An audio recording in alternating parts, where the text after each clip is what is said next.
গতকালকে হচ্ছে আমরা যখন আমাদের জায়গা থেকে জানতে পারি যে সাতপন্থীদের স্টুডেন্ট যে গ্রুপগুলো রয়েছে তারা সচেতন ছাত্র সমাজ বা এরকম একটি নাম দিয়ে আসলে আমাদের প্রধান উপদেষ্টার যে বাসভবন অর্থাৎ যমুনা এটি ঘেরাও করার কিংবা এর সামনে অবস্থান কর্মসূচি নেওয়ার একটি পরিকল্পনা করে, তখন আমরা আমাদের জায়গা থেকে তাদের মধ্যকার যে সমস্যাগুলো এই সমস্যাগুলো সমাধানের জন্য দুই গ্রুপের তাবলিগের অর্থাৎ সাতপন্থী গ্রুপ এবং জোবাইরপন্থী যে গ্রুপ এইগুলোর মধ্যে তাদের মধ্যে যে বিভিন্ন রকমের সমস্যা চলছে এগুলোর জন্য একটি যৌক্তিক উপায় সমাধান হয়, এটির জন্য আমরা প্রথমে গতকালকে রাত 12টার দিকে আমাদের জায়গা থেকে বিশ্ব অর্থাৎ আমাদের টঙ্গীর যে পশ্চিম সাইডে যে মসজিদটি রয়েছে ওই মসজিদের ওইখানে যাই যেখানে সাতপন্থীরা এখন অবস্থান করছে।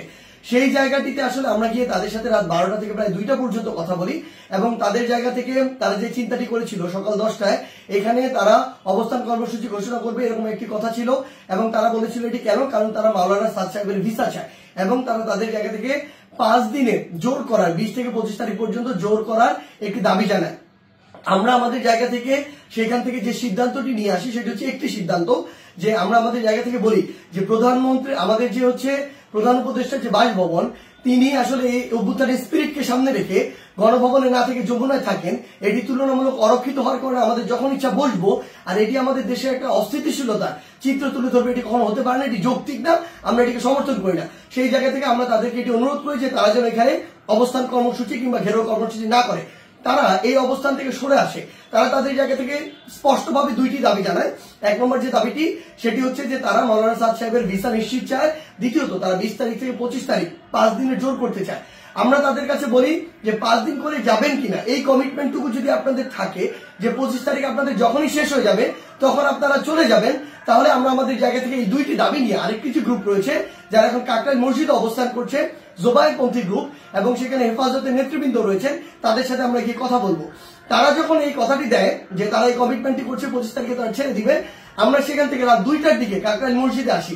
সেখানে আমাদের জোবাইরপন্থীদের যারা মাওলানা রয়েছেন যারা সিনিয়র নেতৃবৃন্দ রয়েছেন তারা ছিলেন, হেফাজতের যারা সিনিয়র নেতৃবৃন্দ মাওলানা মাদুনুল হক সাহেব মাওলানা মাহফুজুল হক সাহেব তারা ছিলেন, সকলে ছিলেন।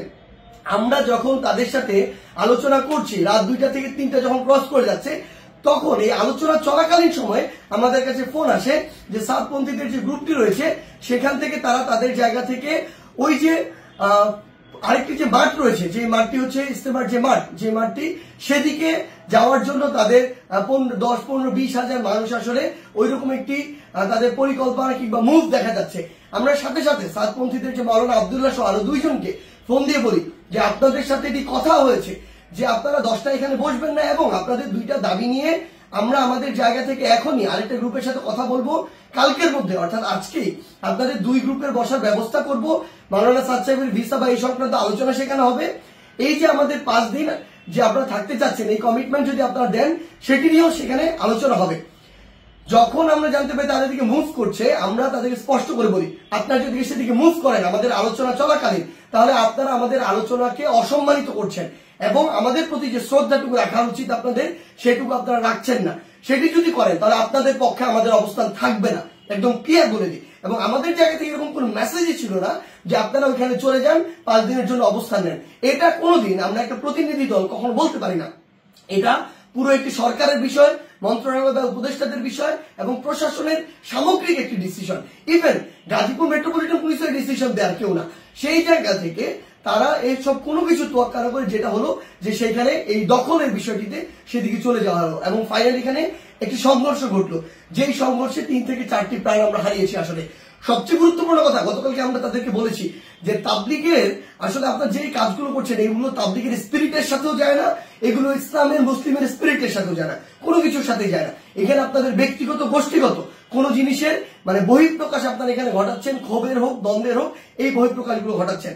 এবং সবচেয়ে গুরুত্বপূর্ণ বিষয় হচ্ছে যে এই জিনিসটি হয়েছে এখানে এটা সম্পূর্ণ অনাকাঙ্ক্ষিত এবং আমাদের মতের বাইরে গিয়ে এই বিষয়টি আসলে গতকালকে সেখানে হয়েছে এবং আমাদের আলোচনাকে শ্রদ্ধা বা সম্মানটুকু জানানো হয়নি এবং আরেক পক্ষের সাথে আলোচনা চলাকালীন সেখানে এরকম আক্রমণ এবং রক্তাক্ত ঘটনা ঘটেছে।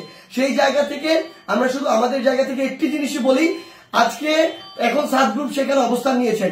আমি জোবাইরপন্থীদের যারা রয়েছেন আপনাদেরকে একটি বিষয় শুধু অনুরোধ করব, যেটি গতকালকে রাতে তারা ঘটিয়ে ফেলেছেন বা বিভিন্নভাবে ঘটে গিয়েছে সেই একই জিনিসের জন্য বড়ভাবে আর পুনরাবৃত্তি না হয়। কাউকে না কাউকে আসলে এই পরিচয়টুকু দিতে হবে যে আপনি যে তাবলীগ দ্বীনের প্রচার ইসলামকে ধারণ করেন, এবং এটার জন্য আমাদের এই রক্তারক্তিটি এড়াতে হবে। আমরা যেন এই মনে না করি যে এখানে জীবন দিয়ে দিব আর শহীদ হয়ে আমি জান্নাতে চলে যাব। আমরা আমাদের ক্ষুদ্র জ্ঞান থেকে মনে করি এটা শহীদ হয়ে জান্নাতে যাওয়ার কোনো জায়গা হতে পারে না, এটা কোনো উপায় হতে পারে না, বরং এটা তাবলীগের মধ্যে, ইসলামের মধ্যে, মুসলিমের মধ্যে, দেশের মধ্যে একটি বিশৃঙ্খলা সৃষ্টি করা হচ্ছে। আমরা প্রশাসনকে উদাত্ত আহ্বান জানাই আমাদের জায়গা থেকে, গতকালকে যারা এটার সাথে সংশ্লিষ্ট ছিল, জড়িত ছিল, তাদের দৃষ্টান্তমূলক শাস্তি দিতে হবে। তারা যদি ইভেন কোন একটি গ্রুপের সর্বোচ্চ নেতা হয়, তার বিরুদ্ধেও যথাযথ ব্যবস্থা নিতে হবে, আইনের আওতায় নিয়ে আসতে হবে। আদারওয়াইজ এই জিনিসটিকে যেভাবে চিত্রায়িত করা হচ্ছে সেটি কোনোদিন তাবলীগ হোক, মুসলিম হোক, ইসলাম হোক, কোনো কিছুর স্পিরিটের সাথে যায় না এবং এটি হতে পারে না।